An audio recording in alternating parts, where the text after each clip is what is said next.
안녕하세요. 저는 태국 목장을 섬기고 있는 오승일입니다.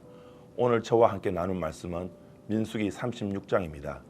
그 중에서 민수기 36장 8절에서 12절 말씀을 함께 읽겠습니다.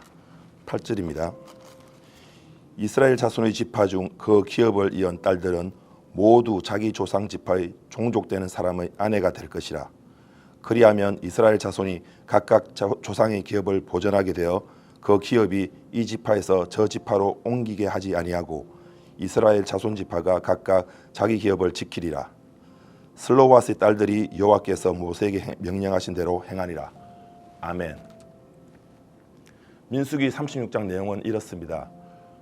므낫세 지파 길앗 자손 종족 수령들이 모세에게 와서 슬로바 딸들에게도 기업을 땅을 주셨지만 만일 다른 지파의 남자들의 아내가 되면 그들의 기업이 조상기업에서 떨어져 나가고 희년을 당하여도 그 기업이 조상지파에서 삭감되는 것을 호소하고 있습니다. 여기서 잠깐 민수기 36장 4절 말씀에 있는 희년에 대해 알아보겠습니다. 희년은 레위기 25장 8절에서 12절까지 잘 설명되어 있습니다. 레위기 25장을 찾아보겠습니다. 8절 말씀에 7 안식년을 계수하라고 말씀하십니다. 안식년은 레위기 25장 3절 말씀에 6년 동안 그 밭에 파종하고 소출을 거두고 4절 말씀에 7째 해에는 그 땅이 쉬어 안식하라 하십니다. 다시 말해 7 안식년은 7년이 7번 49년입니다.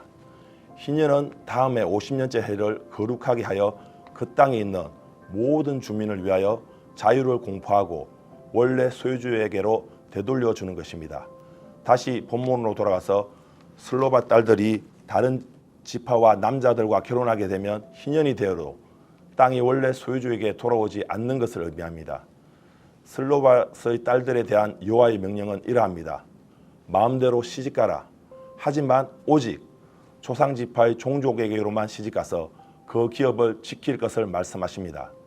슬로바스의 딸들은 여호와께서 모세에게 명령하신 대로 행하여 숙부의 아들들의 아내가 되어 그 기업을 지킨다는 내용입니다. 저는 민수기 36장 말씀을 통해 두 가지 단어를 떠올리게 되었습니다. 첫 번째는 공평입니다. 본문 2절 말씀에 슬로바스의 딸들에게도 기업을 나누어 주셨다.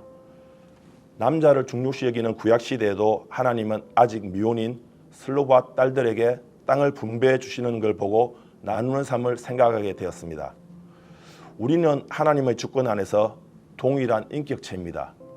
저는 유송교회의 미래의 비전을 두고 섬기고 있는 코너스톤 교회의 키친 사역과 농인 사역을 떠올리게 되었습니다. 저는 키친 사역에 동참하게 되었고 소외된 계층, 그들에게 있는 삶을 나누며 하나님이 주시는 마음으로 그들을 섬기려 합니다. 또 한편으로 코로나 팬데믹 전에 우리 교회를 출석하셨던 농인분들이 생각이 났습니다.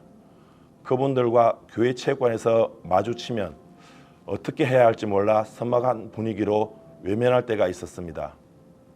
돌이켜 생각해 보니 나의 모습이 너무 부끄럽고 실망스럽습니다. 반성하며 회개 기도를 하였습니다.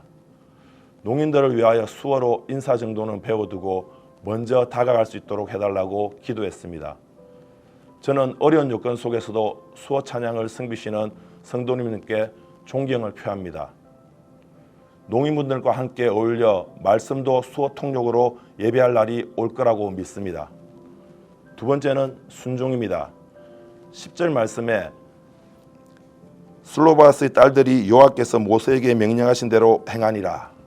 저에게는 딸이 하나 있는데 딸이 원해서 6년 전에 강아지를 사주었습니다. 그 강아지는 제가 퇴근해서 돌아오면 항상 반겨주고 제 앞에 바짝 엎드려 꼬리치며 재롱을 피웁니다. 그런 강아지를 쓰다듬다가 잠깐 멈추면 또 쓰다듬어 달라고 발로 툭툭 칩니다. 저 자신이 이렇게 하나님 앞에 바짝 엎드려 기도하며 소통할 때 하나님이 얼마나 나를 좋아하시고 기뻐하실까라는 생각을 해본 적이 있습니다. 저는 순종이라는 단어를 가지고 깊은 묵상 중에 유송교에서 배웠던 말씀 훈련과 성경 공부들이 계속해서 머릿속에 떠오르는 것이었습니다. 그렇습니다. 저에게는 순종이 말씀 공부에 참여하는 것이었습니다. 지금 교회에서 진행되는 4.13, 2.13 훈련, 작년 성경 공부에 참여하십시오. 나는 부족하다, 어렵다, 시간이 없어 못한다. 이런 분들이 말씀 훈련에 참여하는 것입니다. 부족하기 때문에 훈련을 받아야 하는 것입니다. 하나님은 시간이 없는 사람을 언제 부르실지 모릅니다. 시간이 없다. 그것은 게으른 것입니다. 악하고 게으른 종이 되지 마시고 착하고 충성된 종이 되시길 주님 이름으로 권면합니다. 자녀들을 한번 보시기 바랍니다. 우리는 자녀들에게 골프, 수영, 피아노, 바이올린, 미술, 예체능을 억지로라도 시킵니다. 처음부터 잘하는 사람은 없습니다. 반복된 연습과 훈련을 통하여 성장해가는 것입니다. 말씀 훈련을 통하여 하나님과 깊이 교제하면 하나님을 만나고 말로 표현할 수 없는 삶의 변화를 경험하게 될 것입니다. 말씀을 맺겠습니다. 사랑하는 유송 가족 여러분, 우리가 자녀들에게 물려줄 기업은 무엇입니까? 오늘 하루 곰곰이 생각해보는 시간 되십시오. 기도하겠습니다. 고마우신 하나님 아버지, 하나님 사랑과 은혜에 감사를 드립니다. 독생자 예수를 아낌없이 내어주시고 구원해 주신 하나님을 찬양합니다. 하나님을 경배합니다. 우리가 주님을 사랑합니다. 우리가 이웃을 사랑합니다. 이 아름다운 신앙적 유산들을 자녀들에게 잘 물려주고 다음 세대로 하여금 존경받는 사람, 담대한 사람, 영향력 있는 사람, 풍성한 사람, 영적으로 건강한 사람들이 많이 나와서 이 사회를 변화시키고 예수 그리스도의 말씀이 진리의 생명수가 되어 세상으로 흘러들어가게 하여 주시옵소서. 하나님의 의와 공도를 위해 힘쓰는 유송공동체 어린아이에서부터 소망에 이르기까지 하나님께서 축복해 주시고 합력하여 선을 이루는 하나님이 기뻐하시는 교회 되게 하여 주시옵소서. 각자의 삶의 터전에서 다가오는 세상 유혹과 흔들림, 사탄 마귀의 시험들은 예수 이름으로 명하노니 묶임받고 떠나가게 하시고 주님이 주시는 힘의 지혜와 넉넉한 믿음으로 오늘 하루도 영적 전투에서 승리하게 하여 주시옵소서. 감사드리며 우리 삶의 주인 되시는 예수님 이름으로 기도했습니다. 아멘.